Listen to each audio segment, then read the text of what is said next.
Math 1332, Chapter 3, Symbolic Logic, Section 5, Euler Circles, Video 3, Euler Circle Method for Testing the Validity of Arguments. What we're about to do is actually pretty straightforward, assuming that you know how to draw the Euler circles, how to draw the diagram for the universal affirmative, universal negative, particular affirmative, and particular negative.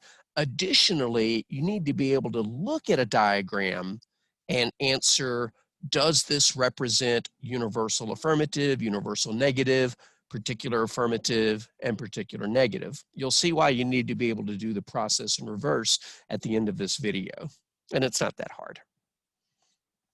All right, so let's just get right to it. The Euler circle method for testing the validity of an argument. This deserves to be underlined. To decide if an argument is valid, diagram, that's not supposed to be that, it's supposed to be a highlight. Diagram both premises in the same figure. So we're going to draw more than one diagram within a rectangle. If the conclusion is shown in the figure, the argument is valid. But be careful, because sometimes there's more than one way to draw the two premises together, I should say. But if the premises can be diagrammed so that a different conclusion can be shown, the argument is invalid. In other words, you're going to draw a picture that satisfies both premises. And if it forces a picture for the conclusion, then the conclusion will be valid. All right, so let's take a look at a quick example. Determine if the following argument is valid. This is the argument that we had in a previous video in the series. Premise 1, all squares are rectangles. Premise 2, some square has a perimeter equal to its area. Conclusion, some rectangle has a perimeter equal to its area. I meant to put the 3-dot triangle for the therefore in front of the conclusion. Give me a second to do that. And there we go. All right, so before we draw the picture, let's make a note of a few things. First off, we have 3 sets of objects within this argument, within the 2 premises and the conclusions. Do you know what the 3 sets of objects are? Starting with the first premise, all squares are rectangles, it's talking about the set of squares and the set of rectangles. Do you know what the third set of objects is in this argument?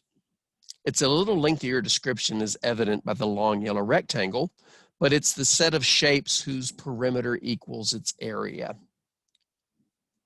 So eventually our diagram will have 3 Euler circles, one representing the set of squares, one representing the set of rectangles, one representing the set of shapes whose perimeter equals its area. Let's start by diagramming premise 1. Premise 1, all squares are rectangles. What type of statement is this?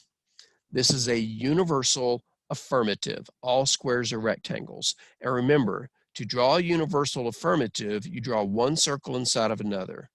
So there's the first circle, there's the other. And if we want to show all squares are rectangles, then we're saying that the set of rectangles contains the set of squares. So that's a pretty easy representation of the first premise, all squares are rectangles. To this diagram, include the next premise being some square has a perimeter equal to its area. Now, what type of statement is that? Some square has. That is a particular affirmative. The particulars are all about overlapping circles. And since we're talking about squares and shapes whose perimeter is equal to their area, we need an overlapping circle with squares and shapes whose perimeter equals its area. So I'm going to draw a circle down here. We'll move it over just a little bit. The important thing is it has to overlap the square circle, because we are saying that there exists a square whose perimeter is equal to its area. So for now, just ignore, and I'll delete it just for a moment, the rectangle circle. To show the particular affirmative, some square has a perimeter equal to its area, this X has to go inside the intersection of the 2 circles that you see. I'm going to bring back the rectangle circle. But remember, this X is going into this intersection right here.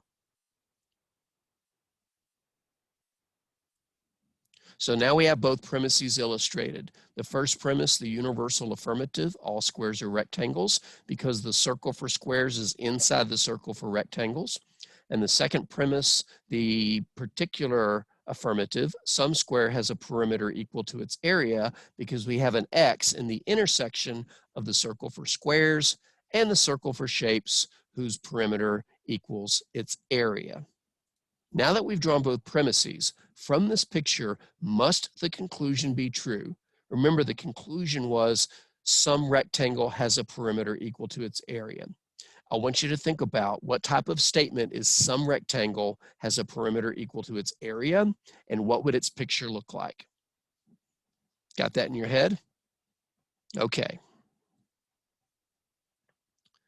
Since these premises force an X in the overlap of the set of rectangles,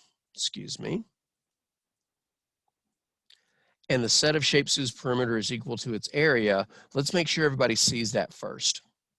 Our conclusion, let's go back to it, involves the set of rectangles and the set of shapes that have perimeter equal to its area. Since our conclusion only involves the circle for rectangles and the circle for shapes whose perimeter includes its area, let's just temporarily delete the circle for the set of squares. Got to catch it first. There it is.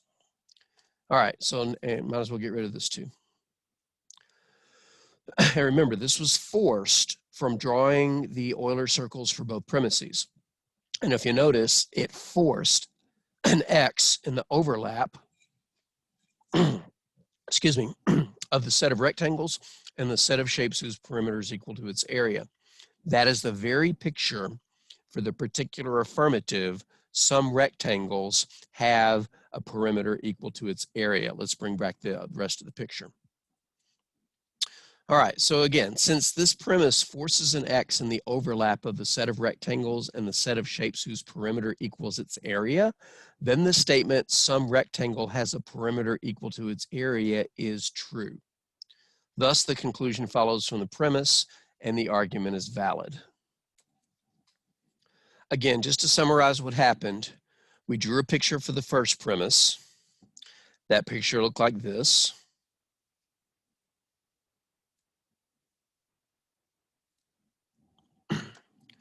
We drew a picture for the second premise, and if it helps, you can ignore the rectangle set because it wasn't involved in the second premise. We drew that picture for the second premise, and as a consequence, it forced this picture,